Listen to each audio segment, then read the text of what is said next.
Welcome back, everybody, to Edge of the Rabbit Hole. I'm author and ghost historian Mike Ricksecker. With me, now officially as my permanent co-host, Victoria Monday, joining us. And also down in the chat room, Quarantine Ghost, haunting the chat. With us this evening is renowned psychic and intuitive counselor Robert Lindsy Milne. We're absolutely ecstatic to have him with us this evening. Robert, thank you for joining us. You've been doing this a long time. I love your origin story with the hockey game. It's fantastic. So I'd love for you to retell that story to our viewers so they can get a little bit acquainted with you. Okay, well, by the way, I've been a professional psychic for more than 50 years. And over my career, I've done more than 100,000 psychic connections. That's impressive. Wow. and I started working at a tea room in Toronto when I was about 15 and a half. And I spent 5 years working there 6 days a week. It was an amazing experience. You want to hear about my hockey experience? Yeah. Well, as a child, I always sensed things. And I used to get into trouble for saying things to adults. One time I came home from school, maybe I was 5 or 6 years old, and I said to my mother, "Grandma Harris died today." Well, Grandma Harris was my great-grandmother that I'd only seen about once in my life. And I just knew she died. My mother got very upset, punished me for saying bad things. The next night at dinner, my mother and father were talking, and my mother said, "Oh, by the way, Grandma Harris died yesterday." And I thought my dad was going to get mad at my mother for saying bad things, but they didn't. They just talked about it. And that really perplexed me. So I would say things, "Uncle Harold, that wasn't Aunt Sally. Who was that person?" That got me into trouble. Right. So I never understood why the things I said got me into trouble. And one time it was, my dad took me to an NHL hockey game, a Stanley Cup game. It was Boston and Toronto. And it was in the early 1960s. I was about 9 years old at the time. I was in the late 50s. And the score was tied at the end of 3 periods. They went into first overtime period. And when the teams came on the ice, I knew number 17, whose name was Gary Eman, I knew he was going to score. And it was so real, it was if he had already scored. So the teams went and sat on the bench, and they were about to start the game. Eman wasn't on the ice. And the building got quiet. There's about 18,000 people in the building at Maple Leaf Gardens that night. And the lights got turned down, and the lights in the rink were bright. And just as the referee dropped the puck, I realized that Eman was going to score, and I jumped up and started screaming when the entire building was silent. And my dad put his hand on my shoulder and he said, "Sit down." Couple of minutes later, Eman jumped over the boards and he was skating towards the Boston goal. Red Kelly flipped the puck to him and he tipped it in the net and scored the winning goal in overtime. And I stood back and looked around. The whole building erupted. And I heard the screams and cheers. And as I looked around, I didn't look at the rink. I realized then other people thought differently than me. Yeah. And all of a sudden I realized why I was getting hit for saying things or getting into trouble. And I realized that night what I was going to do for the rest of my life. I knew what my job was going to be right then and there. I was about 9 when that happened. Wow. Yeah, that's amazing. Now, given that was in the 50s, you fast forward all these years later, have you found it more, because you've kind of described how it wasn't really accepted back then, that you were saying these things, you're kind of being told not to talk about that. Have you found it that over the years this type of ability has become more accepted? It's unbelievable what it's like now. It's day and night. In Canada, it used to be illegal to do psychic readings. It was against Oh, that's the law. amazing. Wow. And by the way, it was only 2 years ago that the law was repealed. It was, Really? yes, it was called the Witchcraft Act, and it was section 326 of the Canada Criminal Code. And it stated, there were 4 subsections. It said, anyone who fraudulently, and it was assumed that doing this work, it was fraudulent. So anyone who fraudulently tells fortunes for consideration,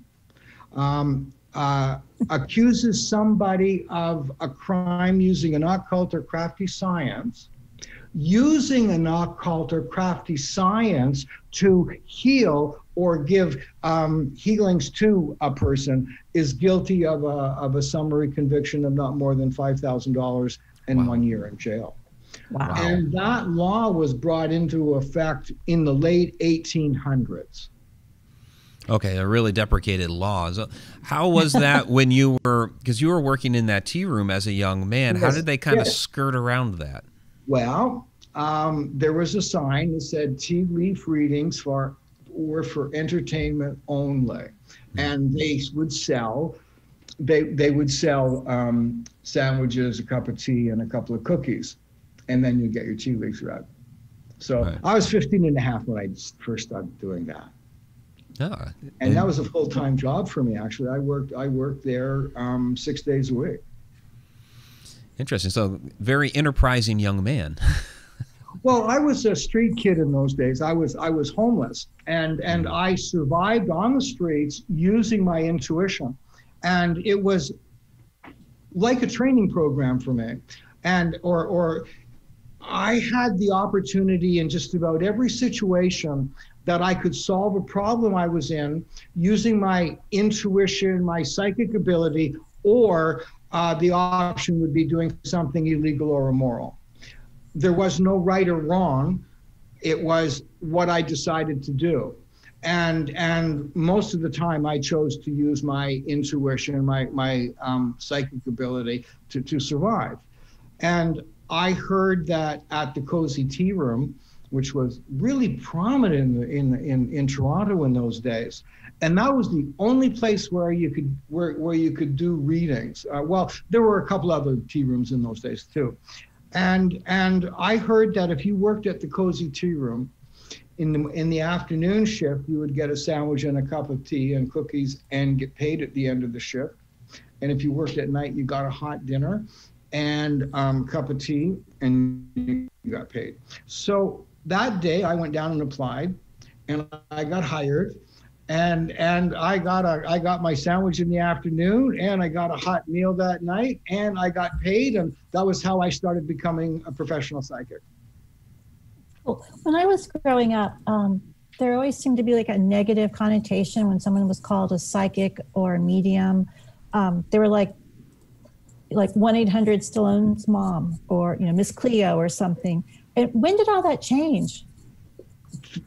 Sorry, to being called psychic, or being good called psychic, or bad being called psychic? From the negative connotation of being called psychic or a medium, when did that change? When did that shift? Well, first of all, it was fortune teller, and con artist, fortune teller, Carney, yeah, but yeah, fortune teller, tea leaf reader. And then as we started to do better in life, because I left the tea room after about 5 or 6 years and started out on my own. And I called myself a psychic, which was different than fortune teller. And it was different than doing tea leaf readings or card readings. And by the way, I could never do tea leaf readings. I used to just hold the teacup, look at the person and do the reading that way. I couldn't, just little blobs of gunk in the bottom of the teacup. I actually do tea leaf reading, and it's really fun. You can make things up and they'll go, oh, yes, I remember. I'm like, oh, okay. Well, we're going to run with this one then. Yeah. And then the new word was psychic. And that felt pretty good for me. Over the years, I think it got changed to intuitive or sensitive, or I'm okay with being called psychic. Do you think Kreskin helped? You remember him? Oh, very well. He's a little bit older than me. Oh, yes. He had a TV show in Toronto. I remember.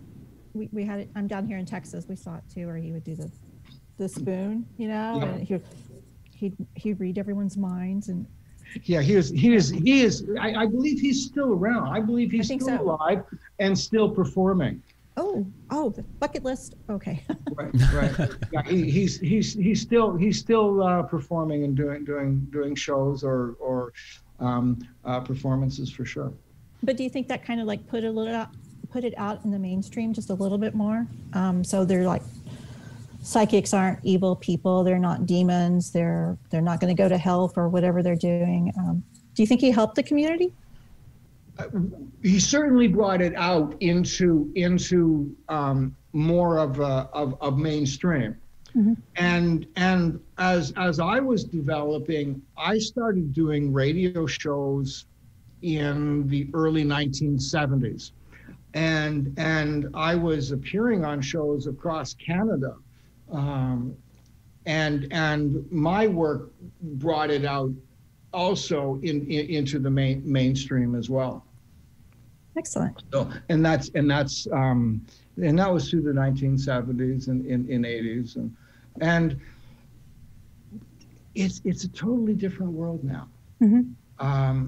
I haven't paid a lot of, until quite recently, I haven't really paid very much attention to working online or working on the internet, because I've been around so long. I have a really good practice, and for the last several years, I've just been living on my reputation and what I've built. Mm-hmm. All of a sudden, I see all these psychic shows and all these people knowing about psychic things. It's incredible.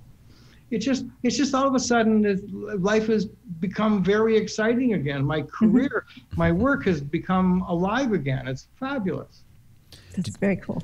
Do you enjoy that more, working as a psychic through the internet rather than making the rounds and traveling and all of that?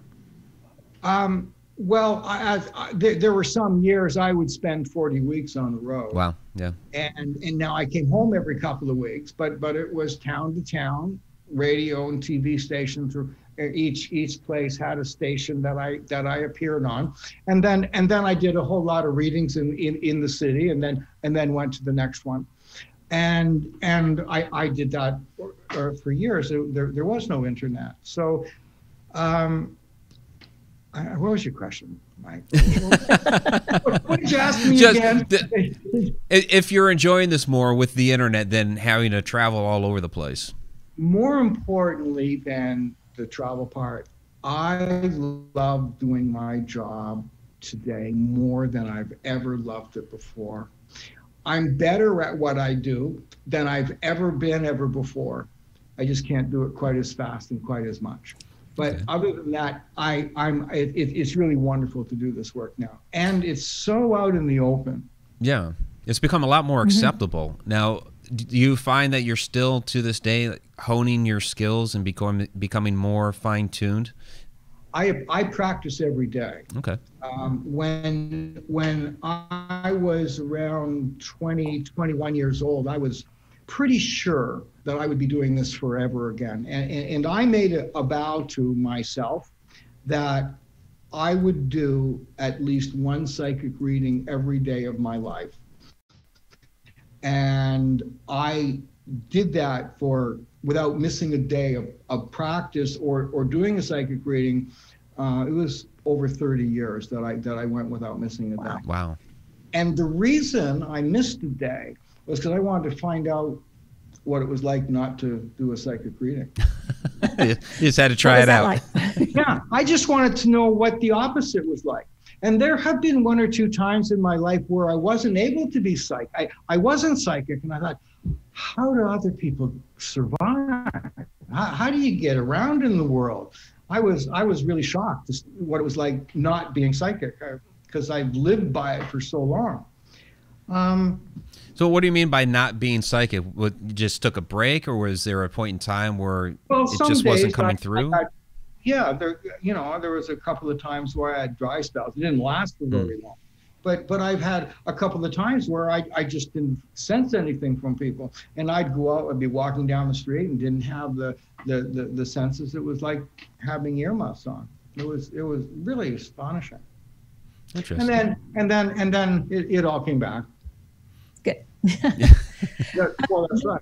When you do readings for people, do you just connect to spirit and read that way, or do you use tarot cards or some sort of divination tools? Specifically use a medium, Victoria. I just simply tune in and speak.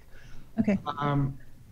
I'm not really a channeler. I don't necessarily speak to spirits. It's a one-on-one connection between myself and my client. Okay. And my readings tend to be more like a monologue rather than a dialogue. And in fact, I request people not to speak when I'm doing the reading.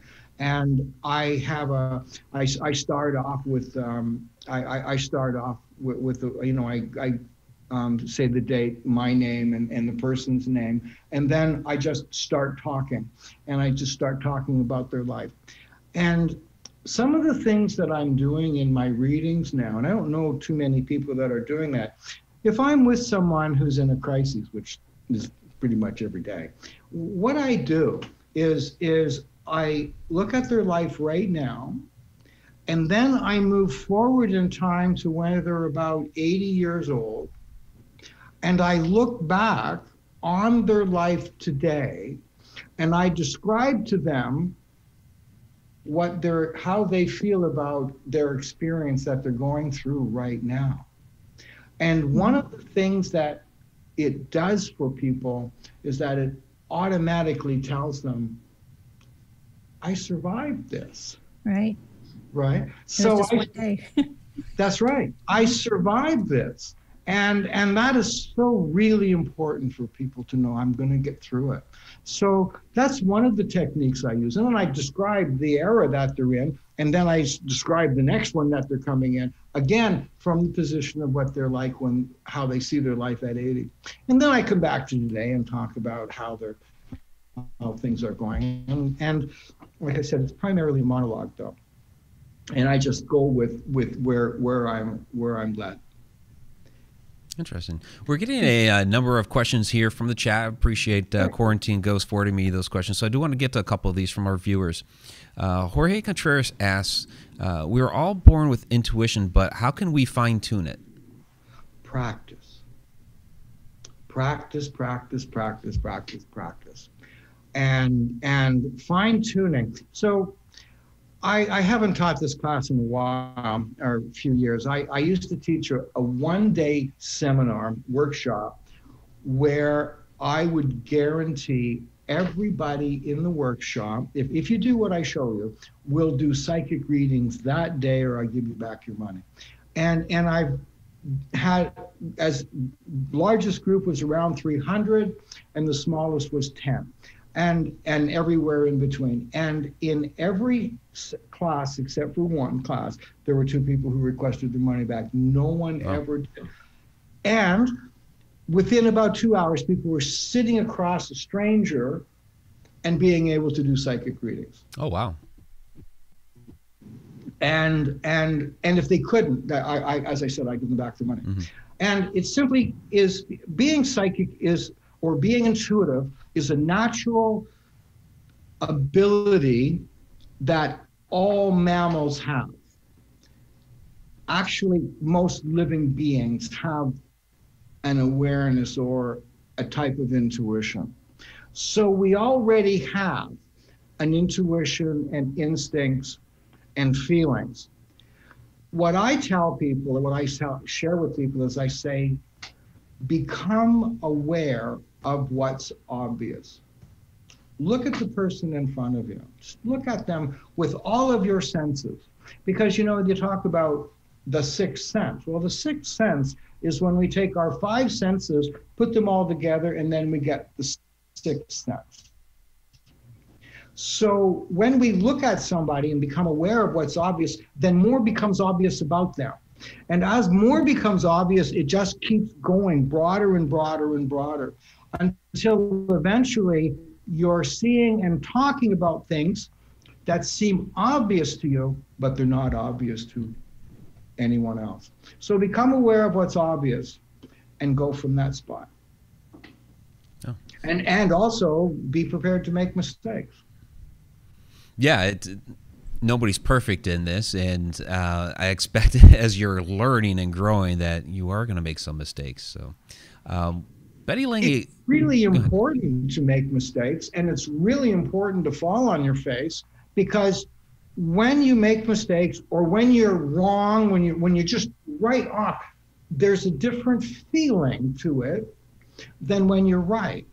And the only way you can know that is to fall on your face a few times, or a few hundred, or and in order to be really good, what you also have to be prepared to do is take a risk.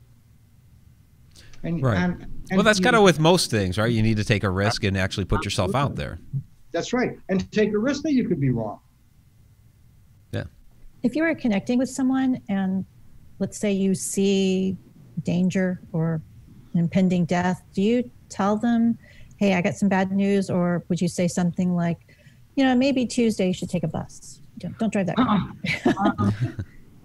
Depending on the situation. Mm-hmm. And each situation is different. If I'm going to give somebody bad news, I usually give them good news or something positive that happens after it before I tell them the bad news. Okay. So once again, instead of frightening them, what I first of all do is let them know that they'll make it through. Then I'll tell them what they're going to make it through. Okay, so you just give them hope. Yes, and then it also depends on the individual. It depends on what's going on. It depends on how they want to handle it. It really has a lot to do with that. Although it's my moral duty, it's my moral obligation to tell somebody if something bad or negative is going to happen. And the reason for that is because if it can be seen, it can be changed. Right. So my obligation is to tell the truth, and the person can decide if they want to have that experience or not. So foreknowledge is to be forearmed? Absolutely. Yeah. Absolutely. Mm-hmm.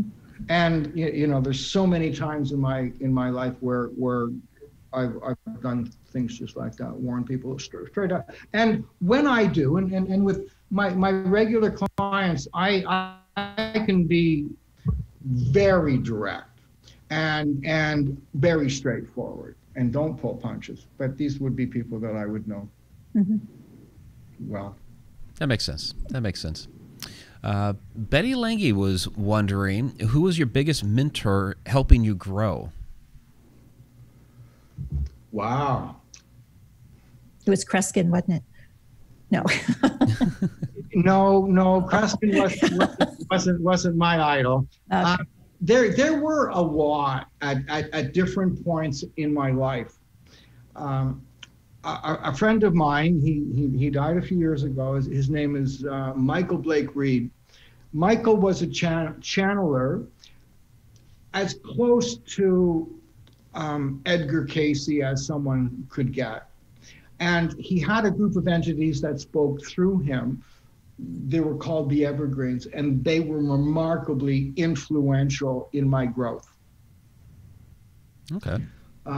Also, I was involved in several organizations in Toronto. One was called the New Age Center, where a group of us got together, talented people. We got together and performed and did psychic things in the institute, and people would come and we'd teach them and that. I also was involved with the Toronto Society for Psychical Research when sure. I was in my late teens. Mm-hmm. And it was run by Dr. George Owen. He was a retired professor from Oxford University, and he and his wife were running the institute in Toronto, and I participated in psychic experiments. I got into arguments with some of the academics, and when they were with some of the tests they were putting me through and the things that they said. What kind of tests were they putting you through? Funny you should mention that. One of the tests that comes to my mind, one of the experiences, so you got to remember now, this is in late 60s and early 70s. And the experiment, this particular night, there was a doctor who was not a gynecologist, a pediatrician, and obstetrician. And he brought some blood samples on blotters. And what I had to do using psychometry, hold the blood spot in my hand, and I would read what was going on with that person. And they would take notes, and there were 6 or 8 blood spots that I read, and it seemed like I was pretty accurate. And the doctor thought I was really accurate. And then the people that were watching and observing the experiment got into a debate and an argument. And the argument was Robert really being psychic, or was he being telepathic? Oh, wow. Listening to them, and this one guy said, yeah, he's only being telepathic. And I took a blood spot and I walked over to the guy and said, let me see you be only telepathic. His face just turned red. Wow. You know? That's pretty humorous. So we've kind of talked a little bit about how, things have evolved over time from, the way society viewed psychics back in the 50s to how it is these days. But how have you, as an individual, as a psychic yourself, how have you evolved over the years?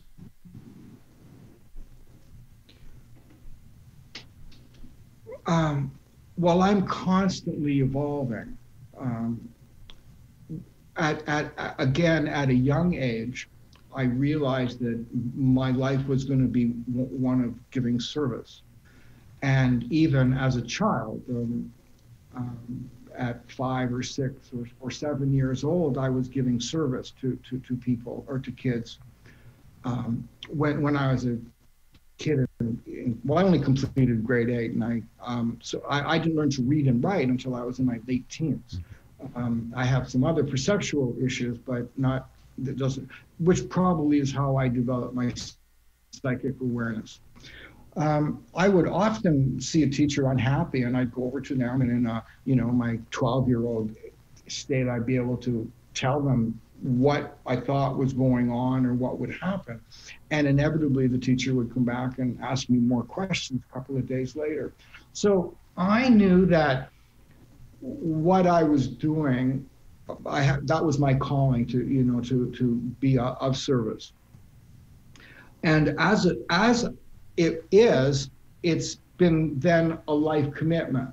So I've spent my life doing therapy on me personally. I've stretched and pushed my abilities as far as I think I can push them. I've had such a broad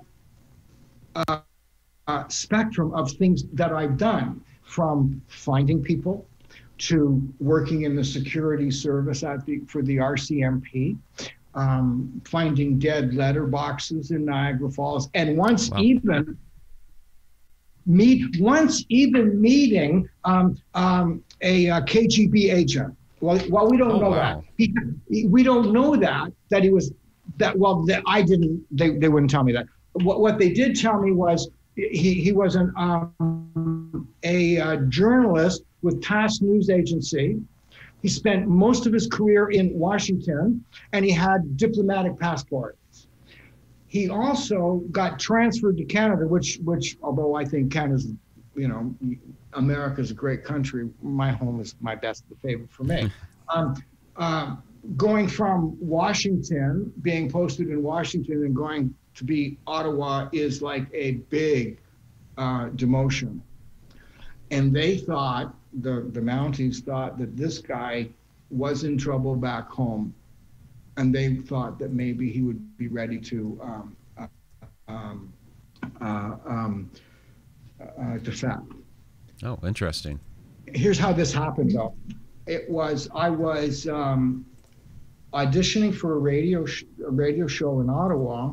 I can't remember the name now. And I flew to Ottawa to do that morning talk show. And when I went back to Toronto, I got a call from the news director from the radio station saying that this man, and he was associated with the Russian embassy, wanted to talk to me. And I said, I don't want to know. I don't want to know anything. I don't give him my name. Please don't. And then a couple of days later, some of my friends, I started hearing from friends saying, I got a call from somebody from the RCMP asking about you. And I got about 5 or 6 calls from my friends. And then one day, the phone call came in. And again, this was in the 70s. So I can talk about this. This has all been done. And the guy introduced himself. He was a sergeant. And he was involved in the non-criminal department of the RCMP. And they wanted to discuss with me a non-criminal matter. And they said that we need you to help your country. And I said, okay, let's see what we can do. And him and another guy came in and to my office, and we talked for a couple of hours. And I did some psychic demonstrations for them. And then they said, we want you to allow Mironov to talk to you. And he said, we'll talk to you. And I actually had contact with this guy, and I did a reading for him. They wanted me to tell him something in the reading, and they told me to tell him that he was safe here, and if he wanted to live here, he could. Oh, very interesting. Well, listen. Then what happened is as I was getting close to the end of the reading, I said that to the guy, and he just stood up and walked out of the room, just walked away. And I never saw the guy again. So he didn't move there? He didn't move there? Well, I never saw him again. And 7 or 8 months later, the guys that I was working, with the RCMP, which stands for the Royal Canadian Mounted Police, by the way. He told me that, remember your Russian friend, it worked out the way we wanted it to. And that's all I ever knew about it. Oh, cool. So that's all I ever knew, that it worked out well. And then every month for a couple of years, I went down to Niagara Falls, because in those days, that was where the greatest amount of intelligence was being crossing the border between Canada and the United States. It was the most amount of intelligence in the world was passing across the 2 borders. Wow. And what I did every month, I went down to Niagara Falls to the RCMP division, and we looked at maps of the area, and then I picked different spots, and then we went out to those spots, and then I found where I thought the intelligence was being dropped off. So it was called the dead letter box. Now, interesting. The difference, we're not quite at that. We're a little different now, but the difference between the U.S. and Canada in those days is that we didn't have spies in other nations. Now, I'm not saying you do, but we were, all our stuff was covert. So we were interested in who was doing what and where, but just to watch and not interfere. Okay. So but the information also would have gone to you guys. Right. Yeah. And you handled that. Yeah, that's extremely interesting. We're a little bit halfway through the show, so I do need to mention here that for those of you listening to the podcast version of this later on KGRA Radio, really appreciate you listening out on KGRA Radio. Also, there's a link to Robert's book down in the description below. I know Quarantine Ghost has also tossed it into the chat for Robert's website, rlmreadsyou.com. So please check out his website after the show. And I'm getting that I'll shut up. I'm sorry. No, go ahead. And that's also in the process of being redesigned right now, by the way. So. Okay, very good, very good. Yeah, and that's where I read your origin story with the hockey and the tea room and all that, which was really interesting. Now, there's also a book you're associated with that you were mentioned in several times, The Perfect Predator. By Seth. Times. Yeah. So what is this book? What is it about? And why were you being mentioned in this book so many times? Well, because I played a role in helping find and keeping Tom, the scientist's husband, alive while he was in a coma. Stephanie Strath-D has been a client of mine for like 30 plus years. And when I met her, she had just completed her PhD in epidemiology. Her husband, Tom, also is a professor of psychology at a Southern California university, as Stephanie is. Tom and I had done a reading for Tom about a year before, and I warned him about a pretty serious illness. And I told him that Tom had ballooned up to a big size, like over 300 pounds. And I said to him, by such and such a age, you're going to be more than 100 pounds lighter. And then I said, there's something going on in your stomach that's really serious, and you will be as close to death as you can be and not die. Oh, wow. And then I said, losing weight, the 300 or the 100 plus pounds, is after being sick. But that's your destiny, to lose more than 100 pounds. So it seems that you can listen to me and I scare the hell out of you, and you lose 100 pounds and avoid the illness, or go through the illness and lose 100 pounds. And then I said to him, Tom, it's up to you. You can do it the easy way, or you can do it the hard way. So Tom and Stephanie were away on a vacation in Egypt, and Tom got sick and he contracted the superbug, and it was 100% antibiotic resistant. Wow. And that meant you get it, you die. Ouch. Tom was in a coma. I had a psychic mental link with him, and I knew what his state of mind, his emotional self was like the whole time that he was in a coma.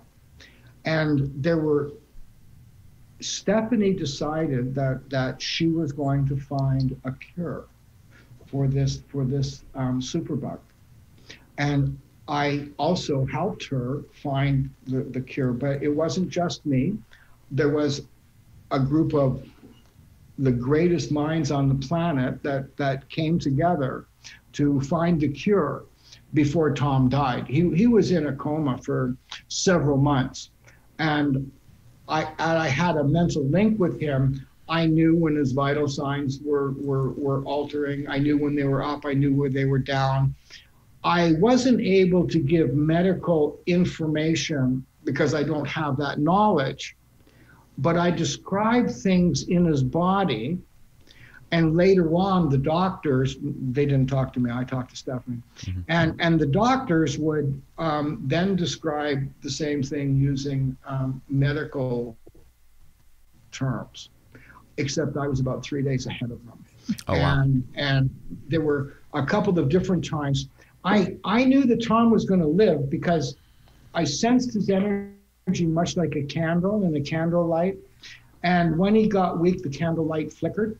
And that was when I knew he was getting close to dying or letting go. And when he wasn't, the candle flame was strong. There was one point where he had been in quarantine. All the people came around him in hazmat suits. He was in a coma, but there was an awareness. And he knew something was going on. And I saw the flame flickering. And he was cold, and I felt him letting go. And at the same time, and by the way, I had meetings with Stephanie every day. And at one point, Stephanie said, "Do you think his girl should come over and visit?" And I said, again, this is when I get brutally honest. I said to Stephanie, yesterday would have been a good day for them to be here. Today is okay. Tomorrow's all right. If you wait longer than tomorrow, don't bother. Ooh. They were there that night. And that night, the next morning, Tom's vital signs came back up and the flame came in. Now, any good psychic would have seen it. So it isn't that I'm the great genius. It's a skill that a really good practitioner could do. We intuitives, we psychics, if I wasn't able to see that, Tom would have died. Or somebody that, because there's hundreds or thousands of people that could have been doing exactly what I did. Not the same way, but with the same effect. Okay. And we got recognition for Tom living because this psychic could sense what he needed and he got. If I wasn't tuned in, he wouldn't have got it and he wouldn't have lived. That happened on several different times. And unfortunately, a lot of that didn't get put in the book. It would have helped us so much, and it would have helped humanity that we can do this work, and when somebody's unconscious in a coma, we can sense where they're at and take care of them when they're unconscious. When you connect to someone like that, can you always connect to them, or was Tom just a one-off? Funny you should mention that. I'm currently working with a woman right now. Her name is Antonetta. And Antonetta is one of the most beautiful beings I've ever met. And Antonetta has 4th degree cancer. I have a mental, I think that, like with Tom, I think that Antonetta is going to get through this. I have a mental link with her. I'm in contact with her 24/7. I know when she's having upset stomach. I know when she's in pain. I know when she's okay. I know what's happening with her emotionally. We talk every day. A little while ago, she had now I'm allowed to do this because I got her permission to talk about it. Okay, so just want to say that. And by the way, all you folks out there that are listening, would you please think of Antonetta and send her energy? And absolutely. Please send it to her. And she'll just suck it up because she needs it. So there was one time she had a bowel obstruction and ended up in the hospital during the shutdown. So she was locked in a room all alone. Everybody was in hazmat suits, and she was in terrible pain. Nobody, her family couldn't be around her. And I had a mental link with her. We communicated by text when she would have panic attacks because we had practiced how to come through panic attacks. We had practiced it before while she was in the hospital. I was able to talk her down on texting and then also connecting on FaceTime. And it got her through that week and the obstruction. So this is a direction that my work is going in, but I'm still just like a plain ordinary everyday kind of psychic, right? Well, you're very down to earth, which we certainly appreciate, and this has been a fantastic discussion.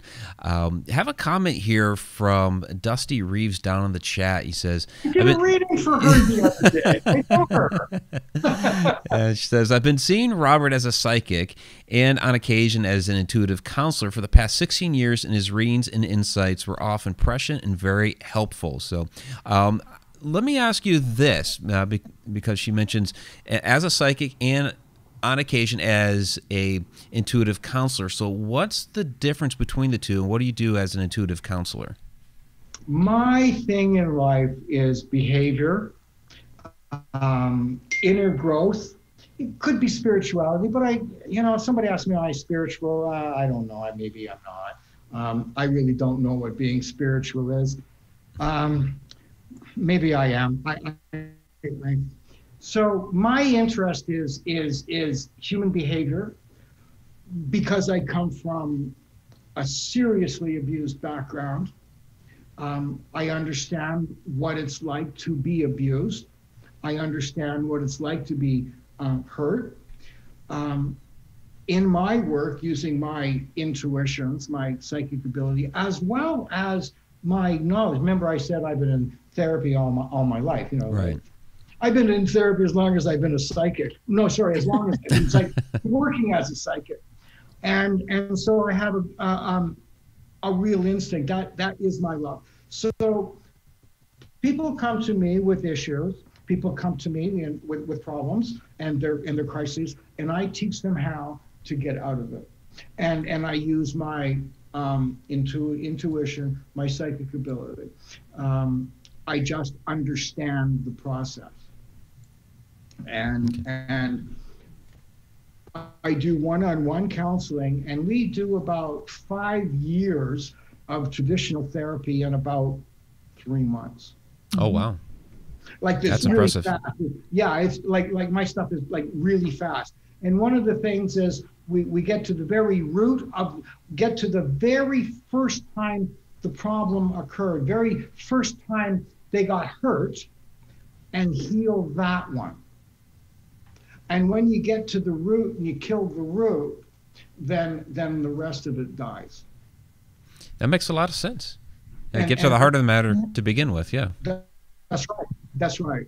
And then also I use my awareness. And so most of my learning, most of my knowledge has been outside school. The world has been my school. So my experience is what I've learned outside, and it's different. I forgot what I was going to say. That's what happens with You're fine. You get these great ideas and you get lost. It'll come back. Yeah, it'll come back. Anyway. I have a friend who's an intuitive counselor, and we went through it. I guess it was last summer, 6 or 7 weeks. Went through my whole life. At the end of every session, I was in tears. I'm like, I hate you. Why are we doing this? And then the next week it was great. Right. But it helped so much. Yes. So, and one of the things, thank you, you got me back on track, Victoria. So I'm the type of person, though, is that if you show me a concept, I grasp it, analyze it, and put it to work the next day. So I'm really good at learning that type of stuff. And I can help people get to where the injuries or the issues are. I also teach people how to handle being in post-traumatic stress episodes. I teach people how to identify what it's like when you're building up to it. I help them get in touch with what their body tells them, and all by being intuitive, by sensing their energy, and being smart. Of course. Well, I do want to get some more of these questions. So we had a lot of them come in from the chat. We're not going to be able to get to all of them, but I do want to get to a couple more here before we finish up the show. So Spooky Dawn was wondering, have you ever explored other avenues like automatic writing or remote viewing? Thank you. What's the guy's name? Dawn? Dawn, yeah. Yeah, Dawn, thank you. Not remote, well, okay, not remote viewing the way it's done. However, when I do open line shows, and I just did one a few weeks ago after it had been about 8 years since I had done them. And when I did those shows, I used to do things like, and this is when the phones were attached to the wall, right? I say, okay, you're in your living room now, is that correct? Yes. You're holding the phone with your left hand, is that right? All right, turn your head a little bit to the right. Look, is that where the wall got cracked last week? Yes, that's right. And I used to do stuff like that. And I started doing that on the show, phone-in show I did last month. And I would look at a place, describe it, or, you know, you're at the table, would you move your hand over to the left? Is that where it got burned? And, you know, I would do stuff like that. Is that remote viewing? Well, I guess, but I just did it. I just pushed it. And what was the other? Well, I just did it. Like An automatic writing. Yeah. Well, first of all, I needed to learn how to write. But what I used to do when people would call, I'm not joking, actually. I had to. I learned like about 18, 19 years old. What I would do is, and the format I use when I'm taking calls, the person calls up, gives me their first name, tells me where they're calling from. They think of a question, but don't ask it. So the person would come on and they'd say, my name is Mary, and I'd start writing down Mary, and I'm calling from Southeast Calgary, and I'd write Southeast. And Mary, what happened to your ear? And so I'd start writing things down, and then I'd get a thought or a feeling, or oh, by the way, is your car yellow because it looks like, you know, you got a flat tire, you know, and I'd start off doing it that way. I didn't actually believe in spirits or even God until later in my life as well. Oh, interesting. From Alina. She's wondering, as an intuitive, what is your take on the events taking place around us today? Are we possibly in danger?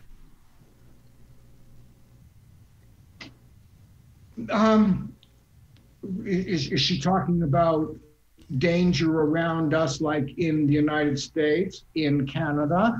Are we in danger of getting blown up? What is it that she's asking in danger? I'm not quite sure. Yeah, I mean, my take on the question is with the current events like COVID, worldwide, the civil unrest. Yeah. Okay.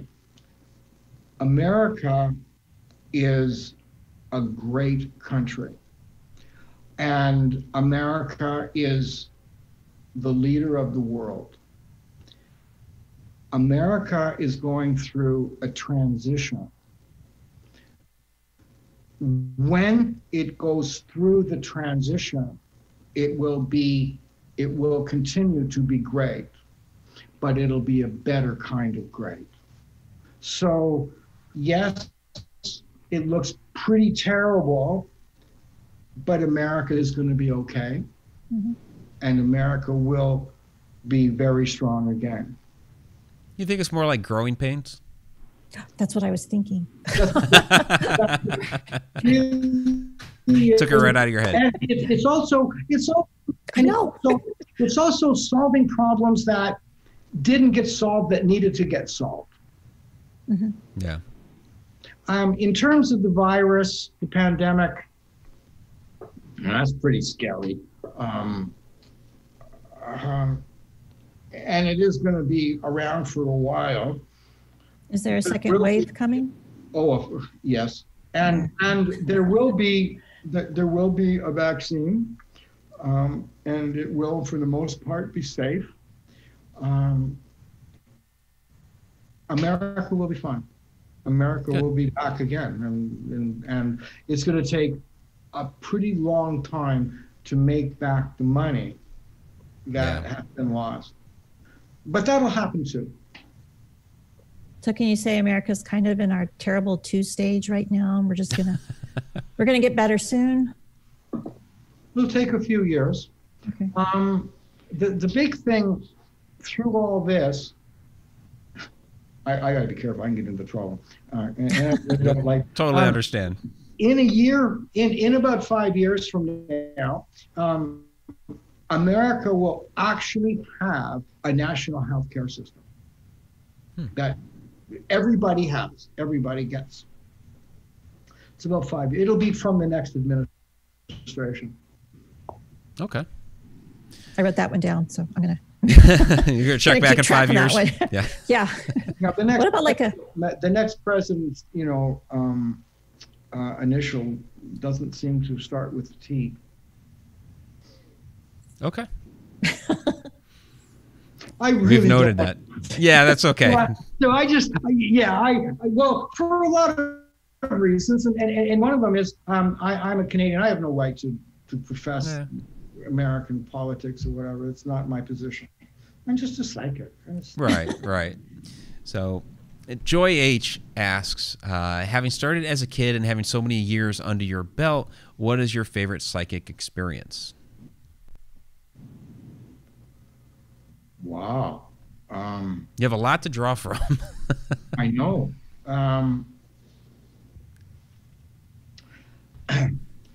Okay. I had a contract with South Africa Broadcasting. Oh. And I went on, and I had a 3-year contract, and I went to South Africa every year for 3 years and did a tour of the country and did all the,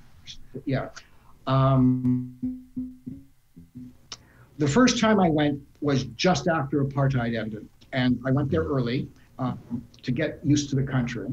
And I stayed with a friend who owns gas stations. And at first, I started to get used to the country. I started working at pumping gas at the gas station, and all the workers at the gas station were black, and they were Zulu, by the way. And my friend told them that I was a muti. Well, in the Zulu language, muti is witch doctor, is actually evil witch doctor. And that was white, and a muti sort of made me like super moody. And mutis are so powerful that even if you kill them, they'll come back from the afterlife and get you. And these people were very superstitious. They were really afraid of me. They didn't want me to pump gas with them, but they were too afraid to say no. And at that time in South Africa, black and colored, and you were allowed to say colored because that was a race in South Africa. Okay. Addressed white people as as boss. That's the way we call me. A colored person, an Indian, would call me Mr. Robert, and a white person would call me Robert. Interesting. And when I was there at the gas station, I was working for free, and I got into pumping gas. It was really a lot of fun, and it was really a lot of fun pumping gas for somebody that had a black person that was third class in their own country to be served by a white man. It was really an honor to do. I was appearing on a radio show in Durban, and this is where the gas station was.